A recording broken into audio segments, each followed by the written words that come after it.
I spent 80 years of my life hating a man who had forgotten my name by the time I was 30, and it took reaching the triple digits to realize that the only person I was actually punishing was myself.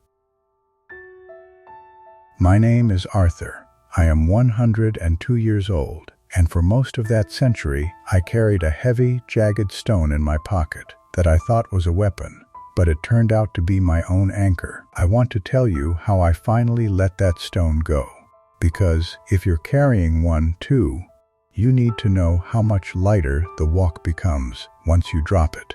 When you get to be my age, people expect you to be a library of peace and soft smiles. But the truth is that I was a very angry man for a very long time.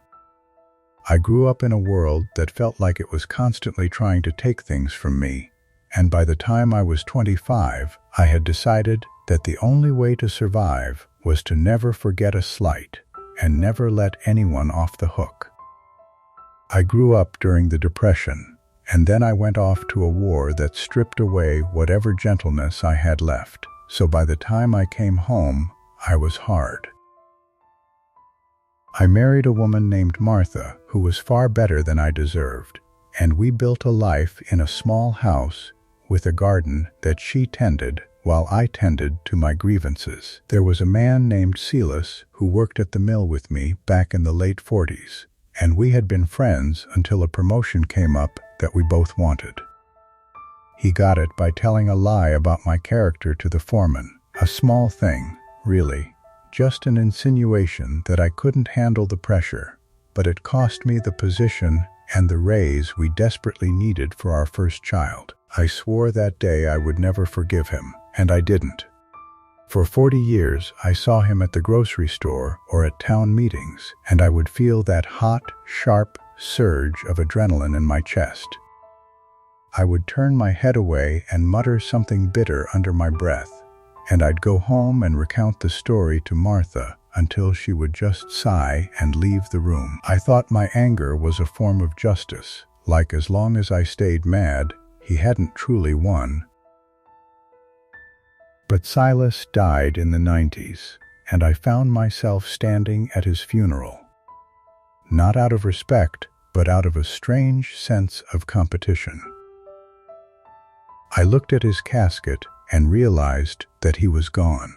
He was completely beyond the reach of my spite, and yet I was still standing there with my fists clenched, feeling the same heat I felt in 1948. He had lived his life, raised his kids, and passed away in peace, while I had spent 4 decades rehearsing a speech about why he was a bad man.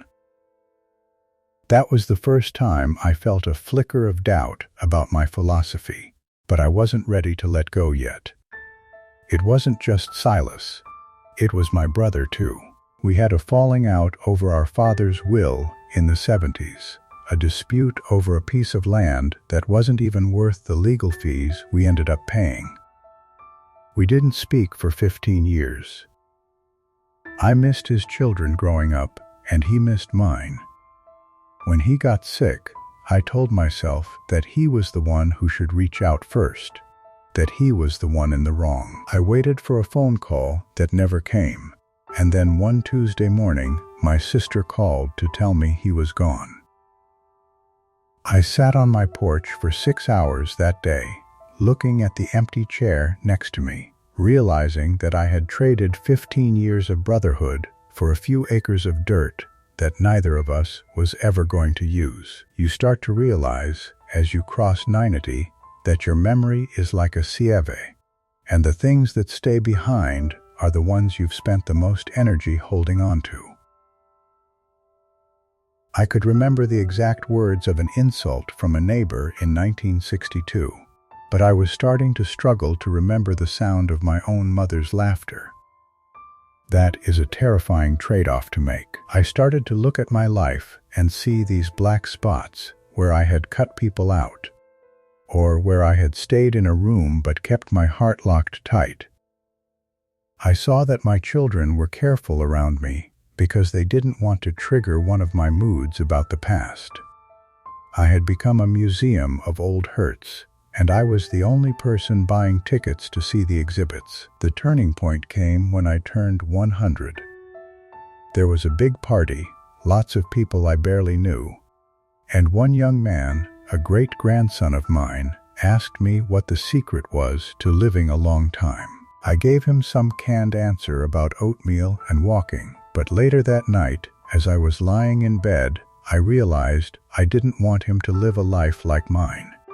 I didn't want him to reach 100 and realize he'd spent half of it being a professional victim of his own memory. I realized that forgiveness isn't something you do for the person who hurt you. They usually don't even care, or they aren't around to see it. Forgiveness is the act of deciding that your present is more important than your past. I spent a month in quiet reflection, just sitting by the window, going through the list. I thought of Silas, and I said his name out loud, and I said, "I forgive you." I thought of my brother, and I cried for the first time in 20 years, and I told him I was sorry for the silence. I thought of the man who cheated me on a car deal in the 80s, and the woman who snubbed Martha at the church social. I went through them all, one by one. It wasn't a magical feeling at first. It felt more like cleaning out an attic. It was dusty and uncomfortable, and I found things I'd forgotten were there. But as the days went by, the air in my own mind started to feel clearer. I started to notice things I hadn't seen in decades. I noticed how the light hits the oak tree in the afternoon, and I actually listened to what my daughter was saying instead of just waiting for her to finish so I could go back to my own thoughts. The tension in my shoulders, which I thought was just old age and arthritis, actually started to ease up. I realized that I had been keeping my muscles tight for 60 years, ready for a fight that had ended a lifetime ago. People ask me now if I regret the time I wasted, and the answer is yes, deeply. I regret every Thanksgiving I spent feeling sour because of a decades-old argument. I regret the coldness I showed to people who were just trying to be kind because I was afraid of being vulnerable again. But I also feel a strange, profound gratitude that I didn't die at 99. I'm glad I got these last 2 years of total, unburdened peace. I'm glad I get to finish the story as a man who is light on his feet, even if those feet need a walker to get around. If you are listening to this, and you're 50, or 30, or even 80, I want you to look at the people you're holding a grudge against and ask yourself what you're actually getting out of it. Is that anger protecting you? Is it making your life better? Is it changing what happened? Most likely, it's just a slow-acting poison that you're drinking every day while hoping the other person gets sick. You don't have to wait until you're 102 to be free. You can decide right now that you've paid enough. You can decide that the person who hurt you has already taken enough of your time and they don't get to have another minute of your future. I look at my hands now and they are wrinkled and spotted, but they aren't clenched anymore. I spend my days watching the birds and talking to whoever sits down next to me. I don't have any enemies left, not because they all died, but because I stopped being an enemy to myself. When my time comes, and it'll be soon now, I'm going to go into that dark with nothing in my pockets and nothing weighing down my heart. And I can tell you, from the vantage point of a century of living, that there is no greater victory than that. It's never too late to be happy, but it's always too early to give up on being kind. Just let go of the stone.